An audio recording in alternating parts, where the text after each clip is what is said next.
everyone, and welcome to our second virtual classroom observation. All right, so without much further ado, let's start our class with a prayer to be led by Brian.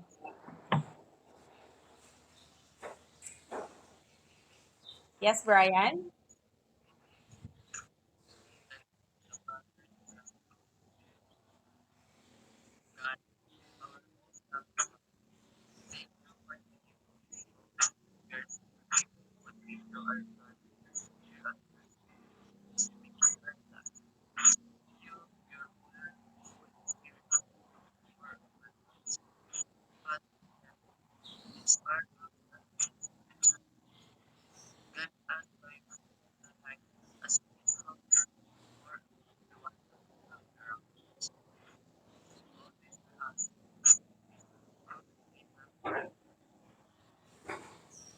Amen. All right, thank you, Brian. So once again, good morning everyone and welcome to our class. So happy New Year. I hope you guys had a great time celebrating the holidays with your loved ones and I hope you had meaningful celebration. Si Maria, naalala niya kaya yung lesson before we had our Christmas break? Marian?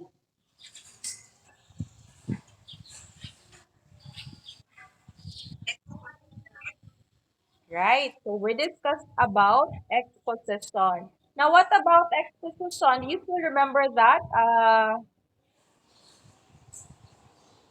Brian? So again, an exposition is sometimes called informational writing, and it provides facts on a given topic in a way that is educational.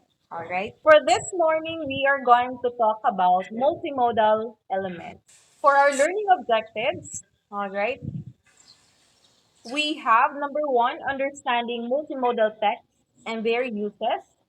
Number two, analyze samples of multimodal text. And number three, compose text with multimodal elements.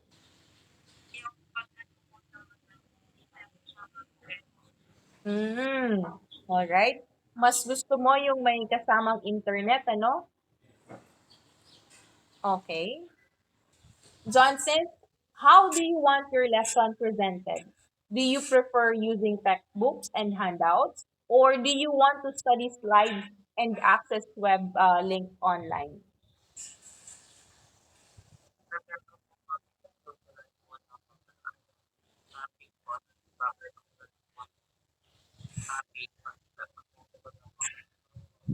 Mm-hmm.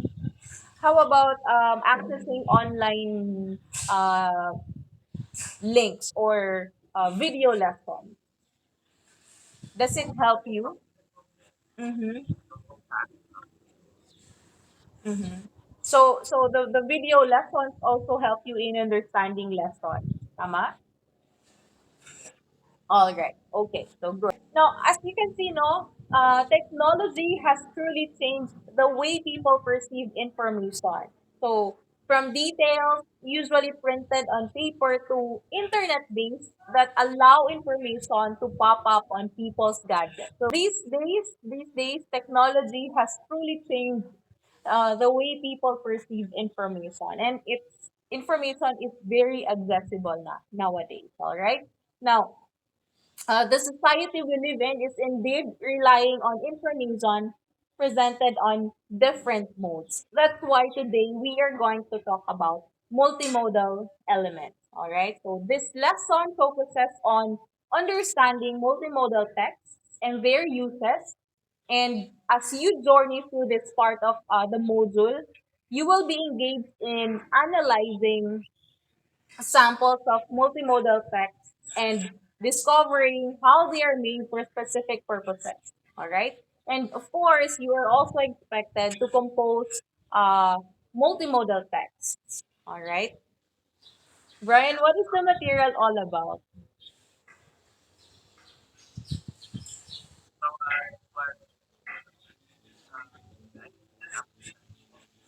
Right.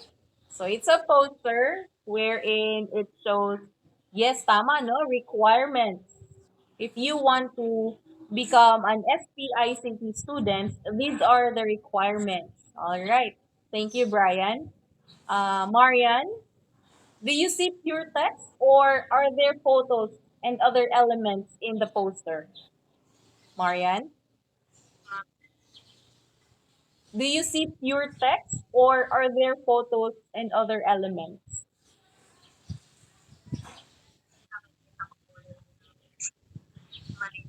Malinaw, right? Uh-huh. And then are there photos as well aside from text?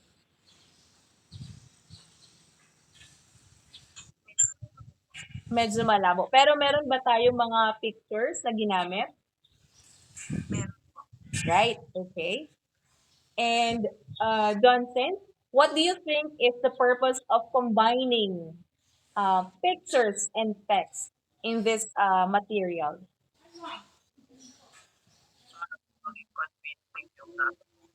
Mm-hmm. All right.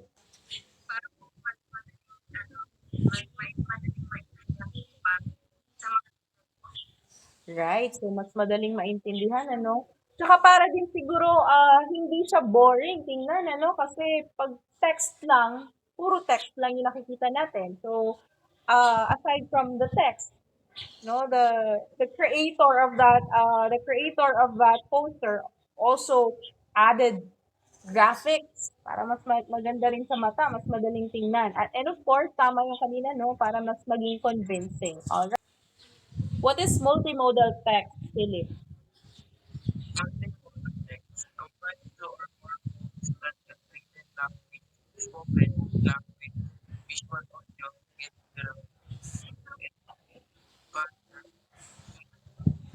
All right. So when we say multimodal text, it combines two or more modes such as written language, spoken language, visual, audio, gestural, and uh, spatial meaning.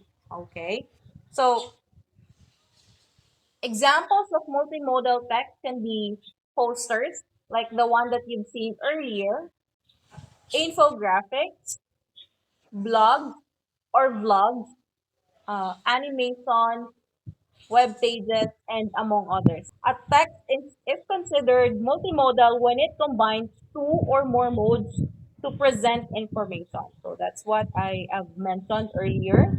And mode refers to the method of communication being employed, and it can be linguistic, visual, auditory, gestural, or spatial. Okay? Posters, infographics, blogs, animations, and web pages, those are examples of multimodal text. So, while composing multimodal text is usually associated with the use of online platforms, a multimodal text does not necessarily have to be digital in form. Generally, a multimodal text may be print-based, pwedeng posters, yan. Pwedeng leaflets, alright? So, paper, okay, print-based. Digital, live, kagaya ng pagka nag-live ako sa aking discussion, yan, pwede rin yon. Or it can also be transmedia, wherein you use multiple delivery channels.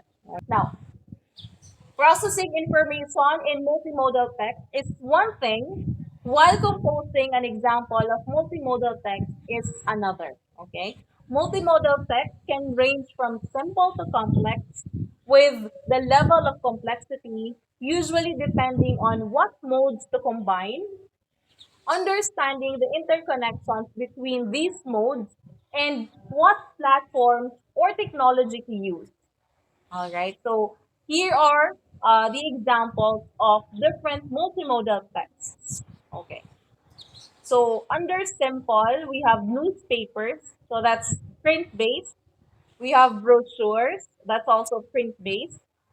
Comics, graphic novels. We have picture books. So if you have little brothers and sisters at home, they have picture books, and kids love picture books. They get excited when they see pictures. All right. We also have print advertisements. Yan. Kapag may tindahan kayo sa bahay, makikita nyo may mga print advertisements, mga posters na nakadikit sa tindahan. 'Di ba? Binibigay yan ng mga ng mga suppliers. Alright. We also have posters, storyboards, slide presentations, e-books, what else? E-posters, and even social media. Those are the examples under simple. Okay. Now, under complex, we have animation, digital stories, web pages. We also have documentaries, book trailers, live action films, video games. Now, in multimodal text, information is presented and meaning is conveyed through combination of different modes across written, spoken languages, and still and moving images, sound, gestures, and spatial semiotic resources. Okay, so you combine all these elements in order for you to create one information. Parang yung example natin kanina, the example was a poster on how to enroll in SPICT program. So aside from the text, the creator of that poster also included graphics, still pictures. Now, creating examples of multimodal text is actually becoming a common practice and an essential skill to be developed among students. Now, when composing a text with multimodal elements, one needs to understand how information can be presented using various modes and how these modes can work together to convey the intended meaning. So what modes would you um, combine or put together? All right, and knowing how to maneuver applicable technologies or applications to be used in composing multimodal text is also important. So here are the list of here are the list of considerations in composing or producing multimodal text. So isa-isahin natin. So number one, textual knowledge. All right, textual knowledge. Philip, can you read textual knowledge?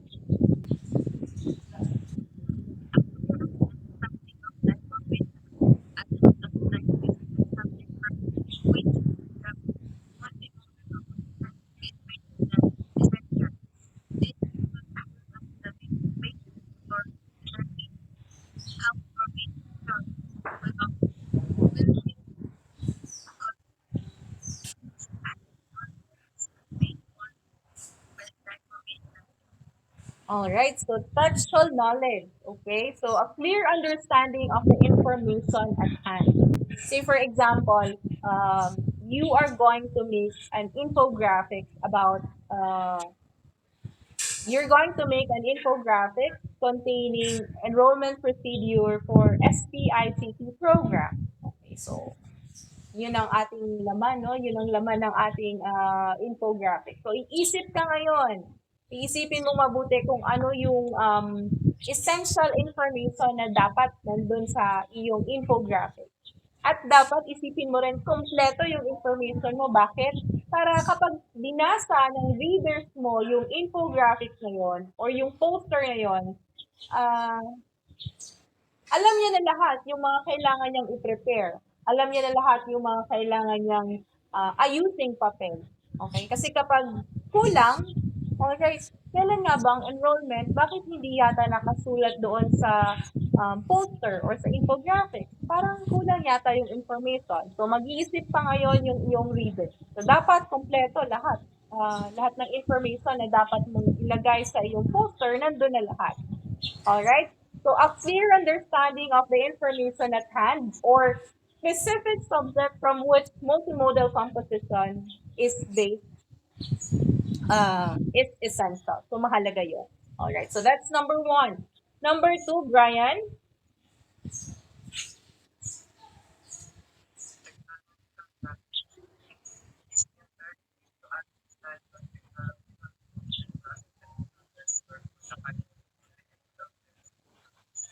Right, so it's very important that we also have knowledge when it comes to technology. Because like I said earlier, this skill is this is an essential skill that should be developed among students. So, applications ang pwede natin gamitin para makabuo tayo ng isang multimodal text. Okay. Number three, is John still there? Johnson? All right. Please.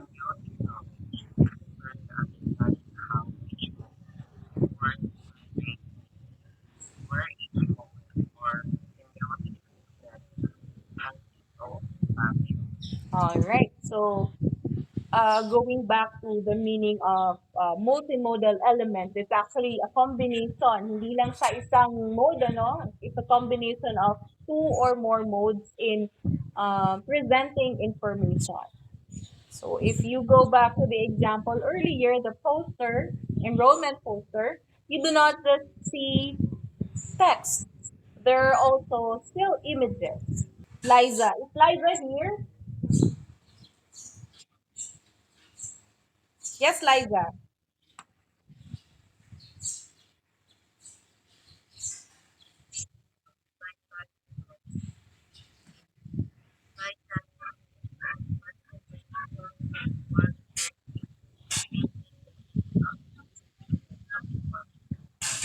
Right.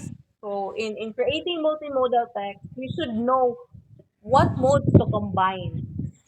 Like, is there a need for us to create uh, voiceover? Is there a need for us to create animation? So, alam natin kung ano yung pagsasama-samahin natin. Kapag ba gumawa ako ng poster, kailangan may pictures din. Kapag ba gumawa ako ng web pages, kailangan may pictures din. Kapag ba gumawa ako ng video lesson, kailangan may pictures din, yung combination nun. Kasi, tandaan natin kapag nag-aaral tayo, hindi lang naman text yung gusto nating makita. Minsan, nakakatulong din na may mga pictures, may mga images para mas madaling mag-grasp ng learner yung information, para mas madaling maintindihan ng learner yung information. And it's easier for them to understand the information because of those images. All right? Nicole?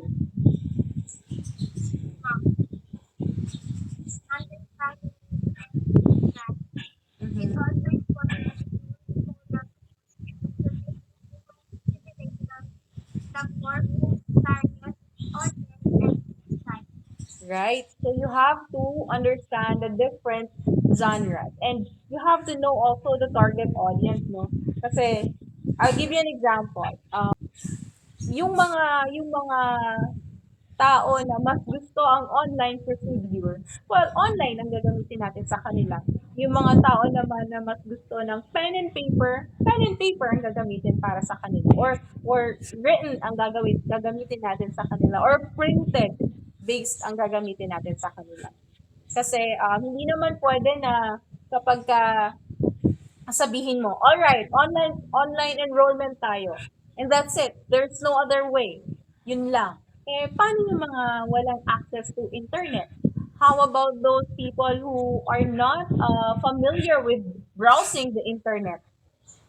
Paano na silang mag enroll? So there's no way for them to enroll. Alright? But if you're giving options, let's say for example, there are people who are able to access the internet and they're able to enroll online, makakapag-enroll sila. And for those people or for those students who have no access to internet or those students who are not familiar in using the internet, then they will still be able to enroll. All right. So that's the reason why you have to take into consideration your target audience as well as the text type. Okay. Okay. Hindi dahil basta naisip natin gawa tayo ng poster. Okay, that's it. Gawa tayo ng poster. Pero baka may mga kailangan din tayong i-consider, lalo na yung target audience natin. Kasi mawawala ng saysay yung ating poster or infographic or yung ating multimodal text kapag ka hindi rin pa nagamit ng target audience natin. Okay? There you go. Question? May tanong ba? Ayan, mukhang walang tanong kasi mulang sumasagot. Okay? So for learning task 2, read the statements about multimodal compositions and identify it as true or false. Yes. So number 1, let's have Nicole. Please answer number 1, Nicole.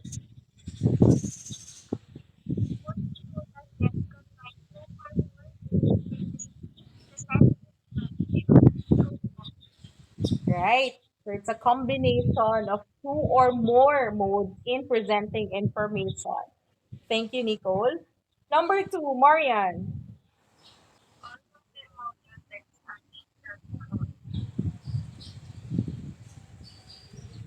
True or false? Right?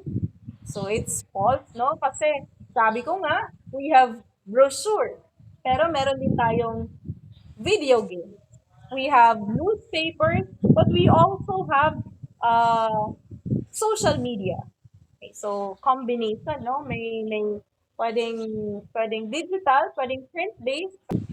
All right, number 3, Johnson.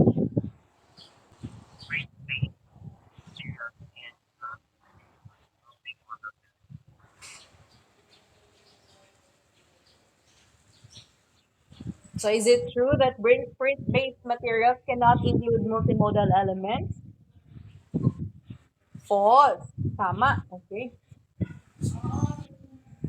Print-based materials cannot include multimodal elements, so that's false. So thank you, Johnson. Number 4, um, Marian.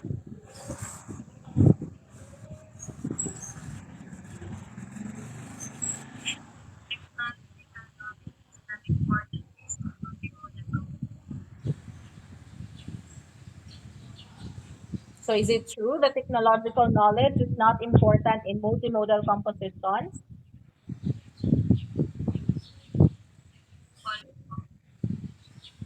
Right. No, actually, having knowledge about the proper applications or technology per se, no, is important for us to create multimodal compositions. And having knowledge with different apps or different technology makes us what? Allows us to create more effective multimodal compositions. All right. Thank you, Marian.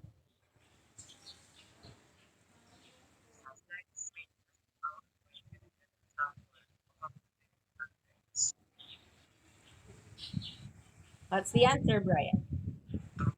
Yes. Slides or PowerPoint presentations um, can be an example of multimodal text.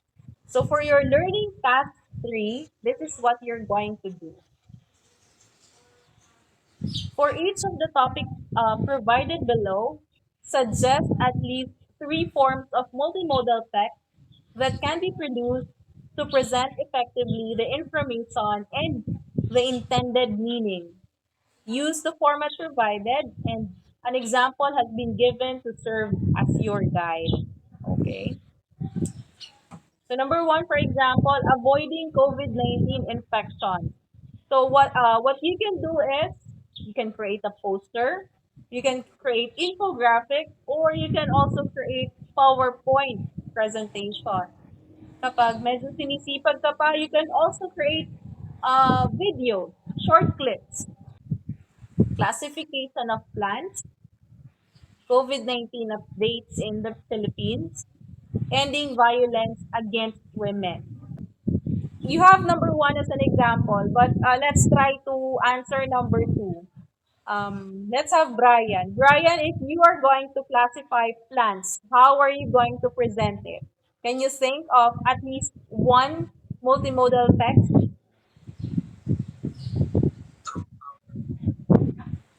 Through PowerPoint. Okay, so pwede, no? So, gagawa ka ng PowerPoint, papakita mo doon how to classify plants. Alright, so that's good. How about Marian? Video clip. Okay, that's also good. So, using video clip, in using a video clip, you can also show how to classify. Do you have any question?